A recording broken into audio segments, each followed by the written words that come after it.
Hi everybody, this is Crypto Rich working with you to get rich with crypto, filling our pockets with crypto profits. And in this video, I'm going to be looking at CBDCs and comparing them to Bitcoin.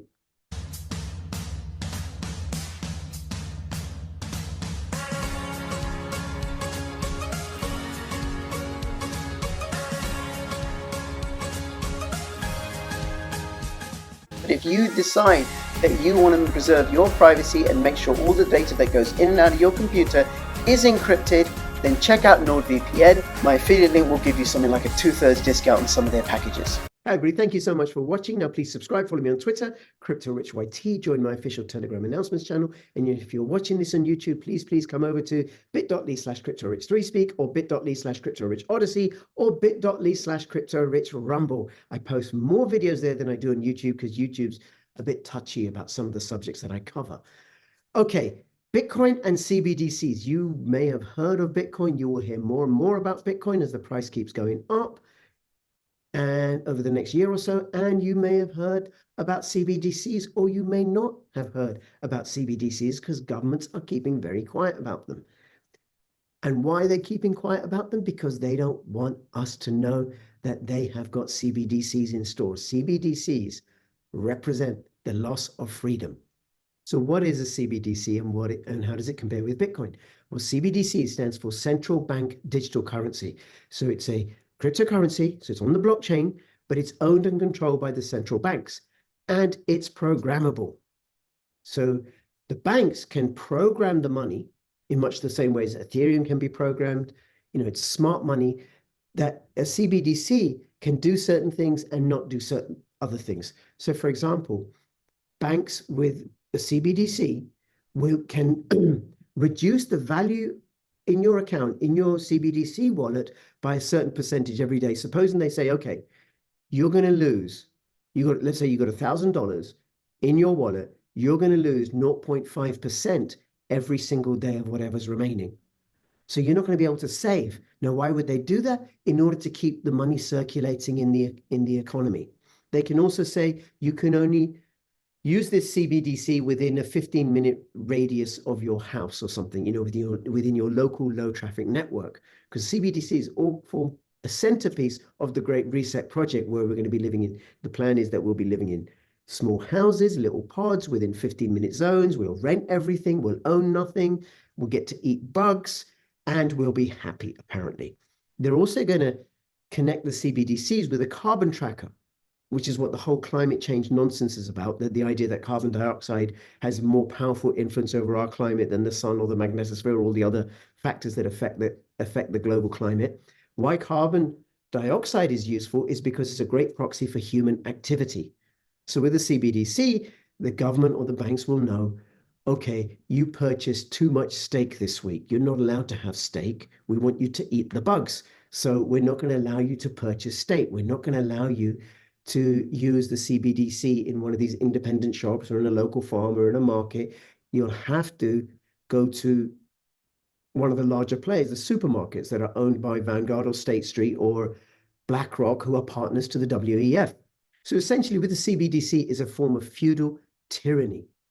We will have no freedom whatsoever because we'll have no freedom to exchange our value without the government knowing what we're doing and keeping an eye on us all the time. Here's a little comparison between CBDCs and Bitcoin, and I shall link to this article in the description below so you can look at it for yourself, right? So CBDCs have unlimited supply. Governments can keep printing CBDCs and creating more CBDCs as long as they want, much as they do with fiat currency. And what that does, that robs us of value, our labor.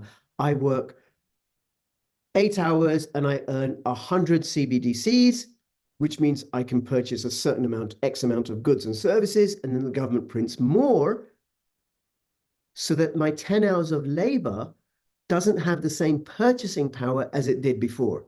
Now, Bitcoin, in contrast, has a limited supply of 21 million coins. There will be no more than 21 million coins. You can't create any more Bitcoin.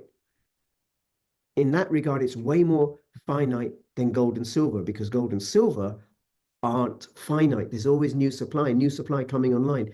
Bitcoin, all the Bitcoin that there will ever be will be released by 2140. After that, that's it. No more Bitcoin.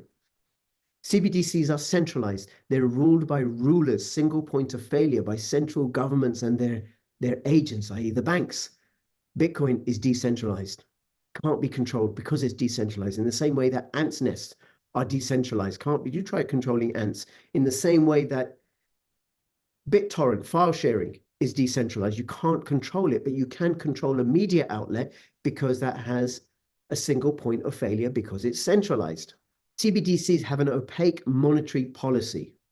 So you don't know what the rules are or whether the rules are going to stay the same. You know, one day it's okay to buy this much stake. The next day, no, it's not okay to buy that much stake. You have to buy less. One day it's okay to fill your car with petrol. The other day, no, no more petrol for you anymore. So the rules can change. Bitcoin, you can't change the mathematics that runs the Bitcoin code. You just can't. And it would take more of a technical explanation to explain that, but it's just unhackable in that regard. The code cannot be hacked. So the monetary policy of Bitcoin cannot change. Central bank digital currencies are closed and permissioned.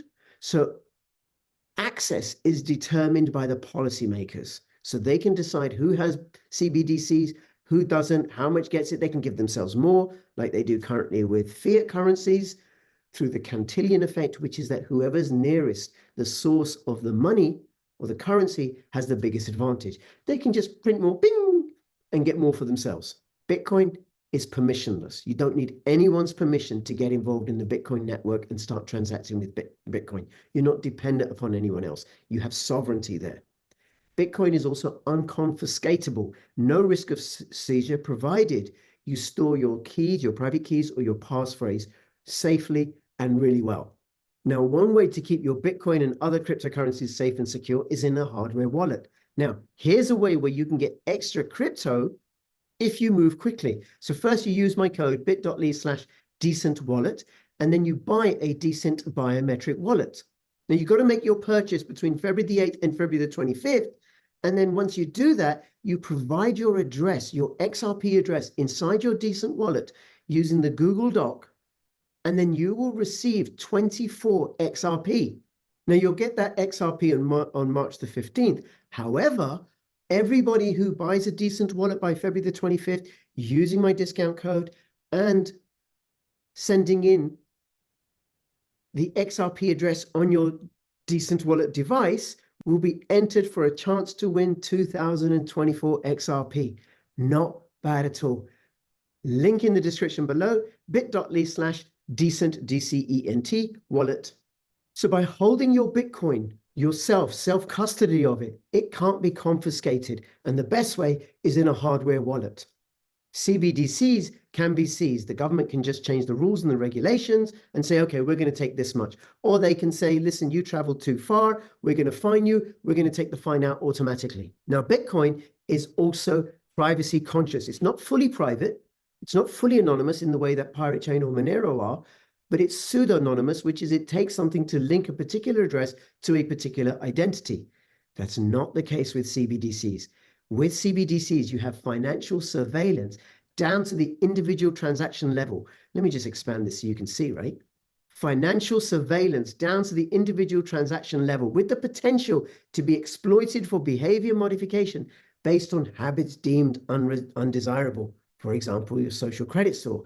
Your social credit has gone low because you've emitted far too much carbon dioxide because you're breathing too much, or you haven't had your umpteenth booster this week, which is what the whole pandemic scandemic was about, to get us used to a biometric ID, using QR codes to manage our lives, that the government should have the right and the authority to manage our lives as horrifically as they did, to the very little minutiae of which family members meet up when and how, setting us up for their planned great reset. But don't worry, there's going to be a greater reset, which is going to be us having our freedom and our sovereignty restored through decentralized alternatives like Bitcoin. Now, the other thing about CBDCs, it enables censorship. Parties in control can exert influence and control to restrict access, limit usage, and edit, reverse, and block transactions. You don't get to spend your money the way you want to spend your money. You get to spend your money the way the government tells you you can spend your money. Bitcoin, in contrast, is censorship resistant. No one person or group of powerful people and governments can prevent anyone from transacting or editing or reversing transactions. Now, the more people that move into cryptocurrencies, the weaker the CBD system gets, because people will be able to transact in this alternative, decentralized system, and they won't go for CBDCs. So please share this video, spread the word. I'm talking to people who aren't as conversant with the conversations that are going on in the independent media, because all they do is they watch BBC and The Guardian and CNN and all those rubbish outlets that just spout government propaganda. So they don't know about CBDCs. So please share this video, inform people. I'm finding as I talk to those kind of people who don't know, they're like, huh, CBDC, what's that? Haven't heard of it. Well, find out. Be free. Get crypto. Thank you so much for watching. Please comment, like, and between now and when I see you next, please keep filling your pockets with freedom and with some Bitcoin. This is Crypto Rich signing out. All the best. Bye-bye.